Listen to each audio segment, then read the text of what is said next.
tardes a todos y a todas. Lo primero de todo es agradeceros a vosotros, a la organización, el hecho de haberme invitado y a todos ustedes el hecho de estar aquí para poder colaborar entre compartir esta problemática que es a la vez tan desconocida, tan ignorada, tan manipulada y también a veces silenciada. Y a la vez de todo eso tan presente y tan importante. Hoy hablaremos del amianto y de sus consecuencias.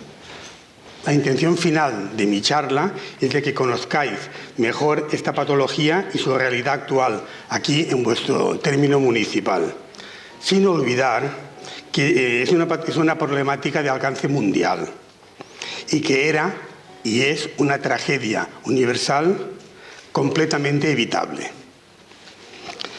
Empecemos.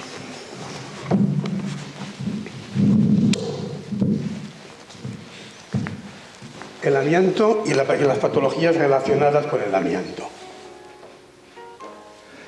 La charla la divido en los siguientes apartados. Justificación del estudio que iniciamos en el año 2000 en Sardañola. El equipo de trabajo. ¿Qué deben ustedes saber sobre el amianto? ¿Qué deben saber sobre las enfermedades relacionadas con el amianto? Los datos más significativos de nuestro estudio, la exposición ambiental por vecindad y luego unas palabras sobre el mesotelioma. Pues en el año 2000, un grupo de médicos de familia de la comarca del Vallès Occidental, provincia de Barcelona, motivados por la alta incidencia, que es número de casos que vemos, y prevalencia. Incidencia es el número de casos que vemos, diagnosticamos por año, y la prevalencia es los que vamos viendo y se van manteniendo, de enfermedades relacionadas con el amianto que tratábamos en nuestro ámbito de trabajo asistencial diario. Decidimos y conseguimos agruparnos para poder estudiar y evaluar estas patologías. Es decir, conseguimos que a la empresa, el ICS, nos diese unos espacios temporales y físicos para poder estudiar este tipo de patología que ahí estaba muy acumulada. Cuando empezamos no éramos conscientes de la magnitud del problema donde nos introducíamos. El equipo, ya lo ha citado antes la presentadora, está formado por 10 médicos, higienistas, estadísticos. Entonces, abarcamos toda la zona del Vallès Occidental de la provincia de Barcelona. Yo de este grupo soy el coordinador. Estamos, como ha citado, instituidos dentro del Instituto Catalán de la Salud como Observatorio para el Estudio de la Patología por Amianto y estamos acreditados como grupo de investigación. Todo eso lo cito y lo he citado a la presentadora para que se vea que no es una cosa personal, que no es una cosa de un guerrillero que está por ahí dando tumbos. Eso es un estudio avalado, formado dentro del Instituto Catalán de la Salud. Entonces, ¿qué hacemos? Recogemos, confirmamos, estudiamos y registramos todos los casos de patología por amianto de todos los ambulatorios, de todos los CAP de la comarca y de los hospitales de referencia. Lo que actualmente el hospital de referencia se ha centrado en uno, por eso aquí lo tengo en singular. Antes era el Hospital Taulí de Sabadell y la residencia de Vall-d'Hebron. Actualmente es el Hospital Taulí de Sabadell. Entonces, ¿qué deben ustedes saber del amianto? Pues 7 conceptos básicos. Primero, que el amianto es sinónimo de asbesto. Cuando uno habla de una cosa, uno es en terminología más bien latina y la otra en terminología anglosajona. Pero estamos hablando del mismo material. Son un conjunto de materiales de origen mineral. Es un mineral. Si es un mineral, quiere decir que sale de unas minas. Y aquí he puesto varios ejemplos. Suelen ser siempre minas al aire libre. Esta es una mina al aire libre actualmente en uso en Brasil. Esta es una mina que estaba en Italia, allí cerca de Turín, que actualmente está cerrada y el agujero que dejó, cuando llueve, pues se acumula y queda un lago artificial. Y esta era la mina más importante que había en Quebec, en Canadá, que fue cerrada en el 2012. Hasta el 2012, Canadá era uno de los principales exportadores de amianto. Actualmente no, pero hasta el 2012 era uno de los que más exportaba.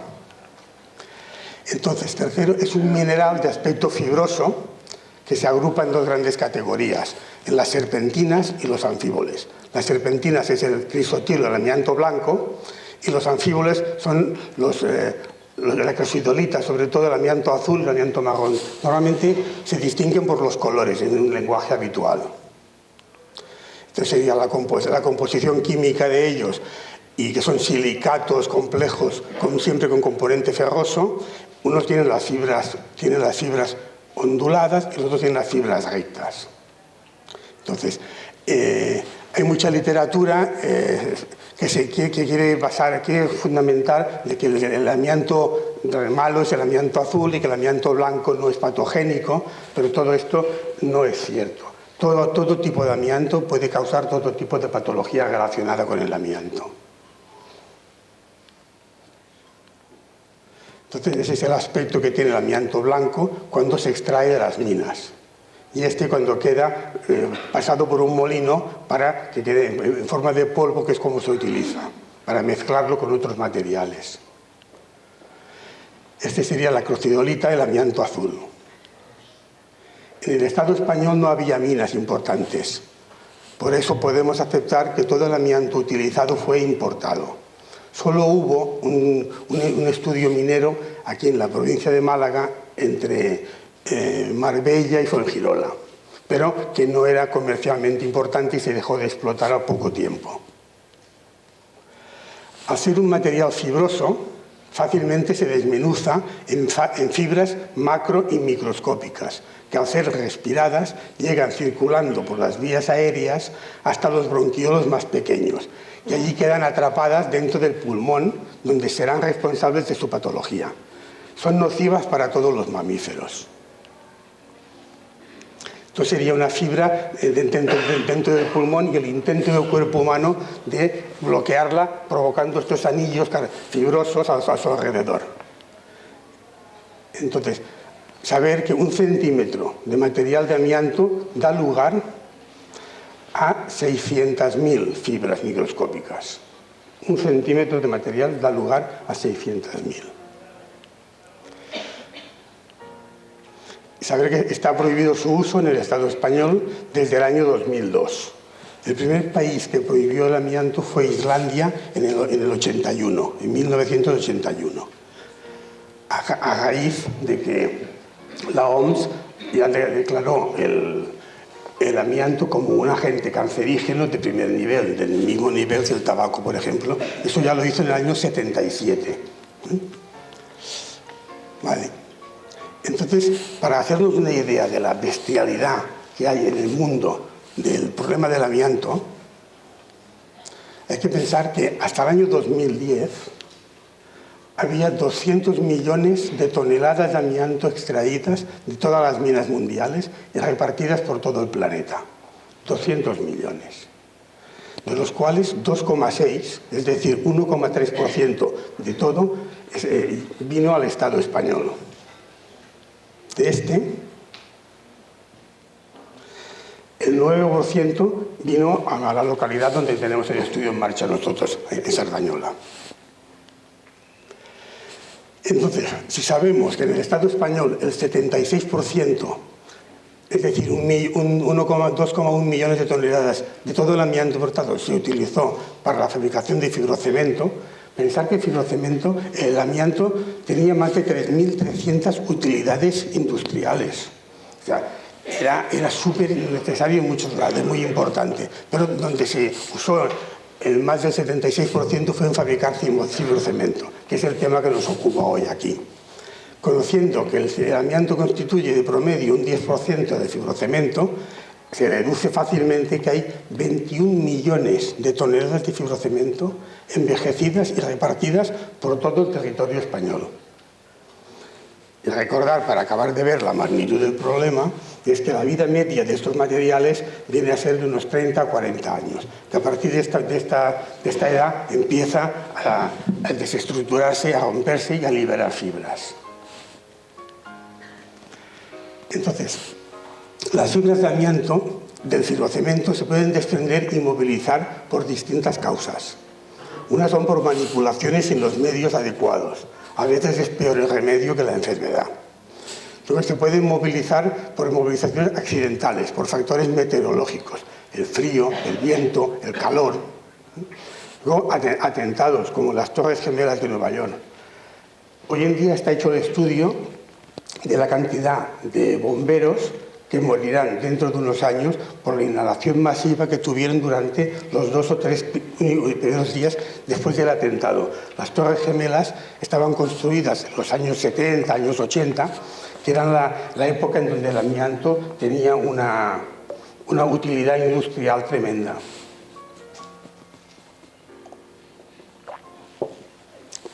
Pues este estudio ya está hecho. Luego se puede movilizar también por tsunamis, como pasó en el Japón, y se puede movilizar por terremotos. O sea, resumiendo, para ir avanzando, es un material fibroso de origen mineral, muy utilizado en la industria del siglo XX en Europa. Actualmente se utiliza en 150 países. En el mundo solo está prohibido en 50 y tantos. Que se desmenuza fácilmente dando lugar a millones de fibras microscópicas, que al inhalarlas estas fibras quedan atrapadas en el pulmón, ocasionando enfermedades, que es nocivo para los seres humanos y para todos los mamíferos, y que está prohibido en España desde el año 2002, que hay 21 millones de toneladas pendientes de retirar en el Estado español. Bueno.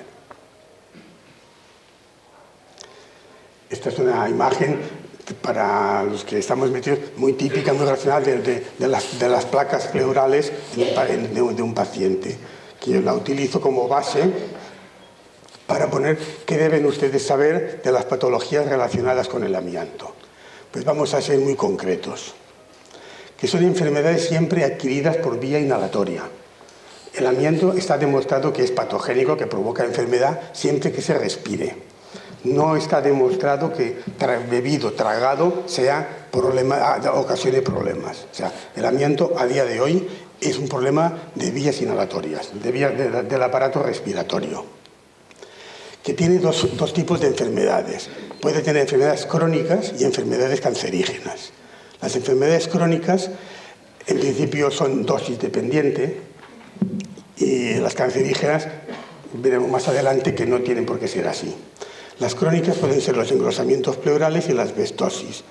Las placas pleurales son que la pleura, que es la funda que envuelve los pulmones, pues se engruesa. Se hacen unas placas que, si son pocas, pueden ser hasta asintomáticas y ser un hallazgo casual en una radiografía de control, a convertirse en una auténtica coraza que no deje movilizar a los pulmones y les impida respirar. Y la asbestosis es la fibrosis pulmonar provocada por amianto, es decir, el endurecimiento del pulmón que queda, que no puede respirar, porque la esponja, que tiene que ser el pulmón que coge y saca aire, se endurece y cada vez cuesta más, hasta que llega a ser un momento en que no se puede. El problema de aquí más importante no es las enfermedades crónicas, sino las enfermedades cancerígenas. El problema, aquí pongo cáncer de pulmón, mesotelioma, y de hace pocos meses también se ha demostrado que el cáncer de laringe. O sea, el cáncer de laringe hay que meterlo ya a continuación. Entonces, del cáncer de pulmón, el agente causal más importante sigue siendo el tabaco, pero ya hay estudios mundiales que establecen que entre el 8 y el 15% de todos los cánceres de pulmón son debidos a la inhalación de amianto. Pero aquí la estrella del problema, donde hay que centrar el problema, es en el mesotelioma. El mesotelioma es un cáncer de la pleura que solo se presenta cuando ha habido inhalación de fibras de amianto. Es específico, no hay otro motivo que explique su presencia. Es un cáncer terrible, con un periodo evolutivo fatal, o sea, un promedio de supervivencia que no llega al año, y con unos meses terminales que estás deseando de que llegue el final, de lo mal que está. Y luego el problema básico, y es la clave es la clave de la charla de hoy y de todo este debate, es de que, así como para las enfermedades crónicas hay unos niveles establecidos que si son seguros 0,01 fibra por centímetro cúbico, tal y cual, esto Es cierto para las enfermedades crónicas, pero no es cierto para el cáncer. Nadie ha sido capaz en el mundo, es que no existe un límite de seguridad. No hay un dintel. Es que a partir de este límite no pasa nada. No, esta raya es el cero. No hay un dintel mínimo de seguridad para el mesotelioma. Esta es el núcleo de la charla de hoy. Luego, otra de las cosas que son importantes saber de estas enfermedades es su larguísimo periodo de latencia. Desde que te entra el causante hasta que causa la enfermedad, aquí de promedio pasan 40 años. 10, 12 serían los mínimos y tengo algún caso de 90 años. Pero el promedio estaría en 40 años. Que no existe el umbral mínimo de seguridad para el mesotelioma y que es una patología no solo de la medicina del trabajo, sino que pertenece y cada vez más al ámbito de la salud pública y ambiental. No sé si alguno de vosotros vio el programa aquel hace unos meses aquel que era del Jordi Évole, Salvados. En principio hay que decir que aquel programa estuvo bien, porque es bueno que se hable del amianto, aunque se hable mal, pero es bueno que se hable de uno, o sea, eso está muy bien.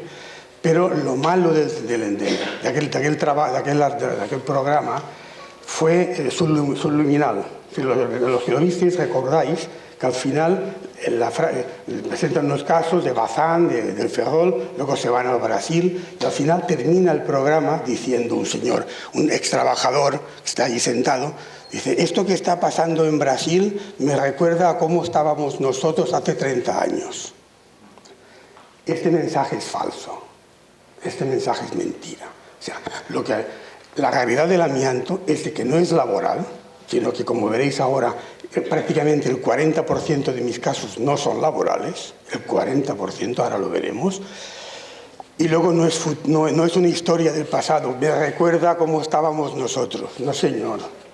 Es un problema de hace 30 años, es un problema actual y que las curvas de incidencia, la campana de Gauss de la patología por amianto está por alcanzar el límite. El arriba de todo lo alcanzaremos hacia el 2020, 2022 y empezará a bajar y desaparecerá en el 2040. O sea, esta es la realidad. Estamos en la fase ascendente de la presencia de casos. No estamos hablando de la historia de la medicina.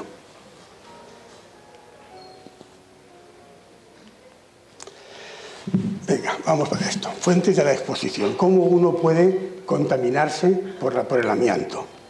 Sabiendo de que lo que hablaremos son posibles diversas combinaciones.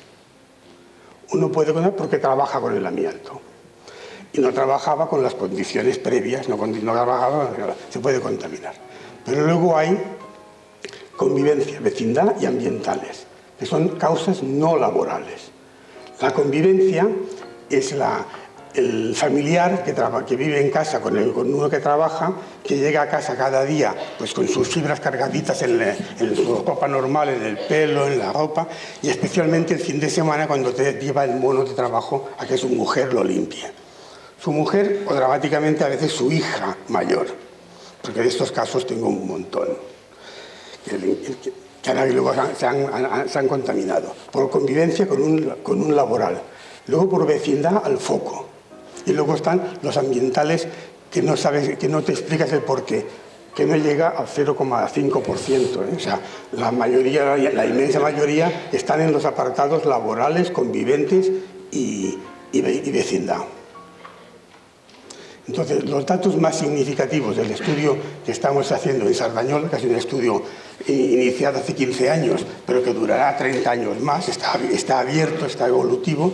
Cuando hicimos esta revisión en septiembre, pues tenemos más de 1000 casos. Más de 1000 casos. Que la incidencia a día de hoy sigue creciendo.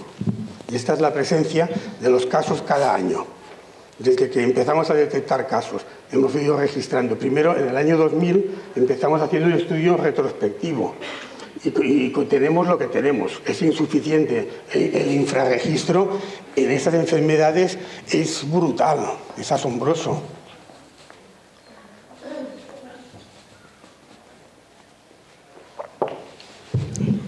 Luego aquí tenemos, de todas maneras, luego hablaremos un instante de estos dos picos, pero fijaros que la gráfica, toda ella, tiene una tendencia ascendente.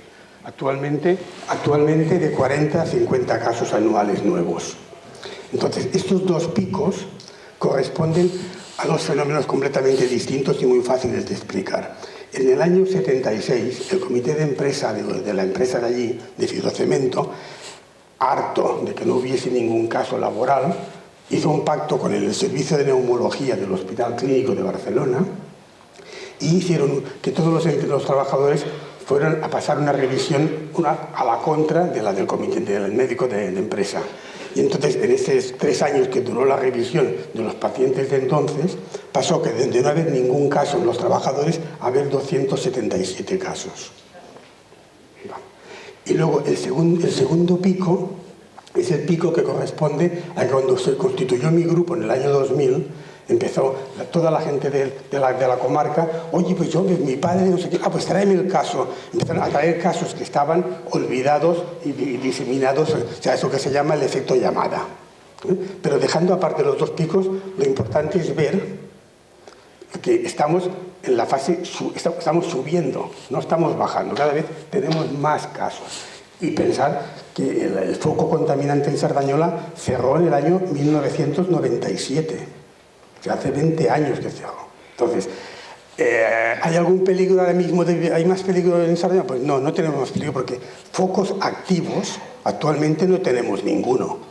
Activables tenemos, como en todas las ciudades de España, cientos de miles de terrazas y de balcones y de todo. Pero esos son activables. Activo, pero tenemos una población que lo estuvo respirando desde 1907 a 1997. Entonces, lo que estamos viendo ahora es las enfermedades por el largo periodo de latencia, esos 40 años de promedio que estábamos hablando. Vale. El 33% de los pacientes son de origen no laboral. Fijaros, laborales el 66%, conviventes un 13%, vecindad 19%. En este momento, que esta revisión se hizo en septiembre de 2014, había 158 vecinos afectados por vecindad. En la revisión que me he hecho precipitadamente para venir aquí a ver cómo estamos ahora, en septiembre del 2016 tenemos 200 casos de afectación por vecindad. Es decir, que el 33% de los pacientes no habían trabajado en la fábrica. El periodo de latencia es muy largo, 40 años de promedio. Respecto al amianto, hoy en día no hay más peligro que en cualquier otro municipio. Todos tenemos focos activables. Foco activo no tenemos ahora ninguno. Vosotros sí tenéis un foco activo. Esta es una gran diferencia con este estudio, que hay muchas cosas. Yo vengo a informar de lo que estamos haciendo. Pues hay un cierto paralelismo, pero no es exacto. El foco contaminante, la fábrica de fibrocemento, fue el origen del 92% de todos los casos. Sin la fábrica, pues no hubiesen tenido, sin el foco, no hubiera habido problema de amianto en nuestras localidades. Esta es la fábrica. Y en los pacientes por vecindad hay una clara distribución según la distancia y los vientos, como ahora veremos en un momento. Ahora lo veremos con detalle. Entonces, este es el tema príncipe de la charla de hoy. Ya estamos enfocando el final de la charla. Exposición ambiental al amianto por vecindad a una fábrica de fibrocemento. La proximidad y la meteorología local como factores determinantes de la distribución. Una parte de ese artículo, que fue en mayo de 2010, lo tengo publicado en el British Medical Journal, que es una de las revistas de mayor prestigio mundial en el campo de la medicina. No lo digo para presumir de nada, solo lo digo para ver que son estudios muy aceptados por la comunidad científica mundial. El objetivo de este estudio era estudiar el impacto que tuvo la exposición estrictamente ambiental y sus factores determinantes. Es decir, que hicimos un estudio de todos los pacientes del año 1976 al 2009 y excluimos de una forma muy rigurosa, a veces incluso exagerada, todos los casos en los que podía haber una exposición laboral o uno por convivencia. O sea, nos interesaban exclusivamente los vecinales, los ambientales. Entonces, de estos casos encontramos que había un 18%. Y de estos casos, 30 de ellos, en aquel momento, en el 2010, presentaban ya un mesotelioma por vecindad. 30 casos. Entonces, si los distribuimos por distancia al foco, encontramos 500 metros, de 500 a 1000, 2000, encontramos una enorme columna en los primeros 500 metros. Luego baja, y luego aquí es como si fuese un efecto rebote, pero este efecto rebote no es tal. Se trata de que a partir de 2000 metros la contaminación prácticamente ha bajado. Estos son otros focos que había en la localidad pues, lejanos. Eso fue que durante muchos años se repartía amianto por toda la población que lo solicitaba. Yo tengo la calle que estaba para asfaltar, cuando llovía, si el vecino aquel pues era importante y era amigo de la fábrica, pues le llevaban un camión y tiraban lo que tenéis por aquí al lado para que tapara los basales, el barro, todo esto. Entonces, hay una cantidad de focos de contaminación ambiental que están a 3 y 4 kilómetros, que son esta segunda fase. O sea, pero si nos centramos en el foco principal, que es hasta aquí, tenemos, fijaros, que de los mesoteliomas, 15, 3, 3, 1. O sea, la enorme proporción que hay en los 500 primeros metros. Entonces los pusimos en un círculo. Aquí en el centro está el centro de la fábrica, esos son 500 metros, y debajo está el mapa del municipio de Sardañola, que toca con el municipio de Ripollet. Y cuando los pones encima te das cuenta de esta distribución tan asimétrica, tan desproporcionada, cuando lo lógico, si la distancia es la misma, sería que fuese con el 25% en cada círculo. Entonces, cuando lo pusimos en la gráfica, te das cuenta que el 75% de los casos estaban en este cuadrante sureste. Entonces, lo primero que fuimos es a descartar que no fuera un problema demográfico, que no es que hubiese mucha más gente que viviese aquí, que no que viviese aquí o aquí o aquí. Entonces, conseguimos los datos demográficos a través del padrón municipal. Y no, la zona más habitada es la de abajo, la de la izquierda. O sea que no, el factor demográfico no era el caso. Entonces se nos ocurrió la idea de mirar los vientos, que aquí acertamos. Pedimos ayuda a los servicios meteorológicos de Cataluña y al Atlas Climático de Cataluña, y encontramos que en esta zona, en nuestro municipio, los vientos predominantes en la zona provienen del norte y del sur, del noreste, y soplan en esta dirección a una velocidad media de tan solo 1 o 2 metros por segundo. Si fuera 300 metros, 200, si fuera muy fuerte, no se hubiera dado esta concentración en los 500 primeros metros, se hubiera dispersado mucho más lejos. Pero tenemos este factor, este viento que va en esta dirección y te mete todos los casos, la mayoría de los casos, en el cuadrante. Por eso es importante la distancia y estudiar factores meteorológicos. Aquí, una cosa que seguramente ya se habrá hecho, pero que es básica, es mirar esto, mirar los vientos. Si tuviésemos la suerte de que el viento va en dirección contraria a las viviendas que están cercanas, habría el mismo problema, pero no habría la misma urgencia. Y ya para terminar, solo un par de datos, hablando del principal problema que provoca el amianto, que es el mesotelioma. Entonces tenemos que el 43% son no laborales. La última revisión que tengo hecha de diciembre del 2015, de 194 casos, el 57% son no laborales, el 26% son ambientales, los conviventes es el 17%. O sea que el dato está que hay 51 personas que ha fallecido, porque en promedio son 11 meses de supervivencia, por el mero hecho de ser vecino de un foco contaminante.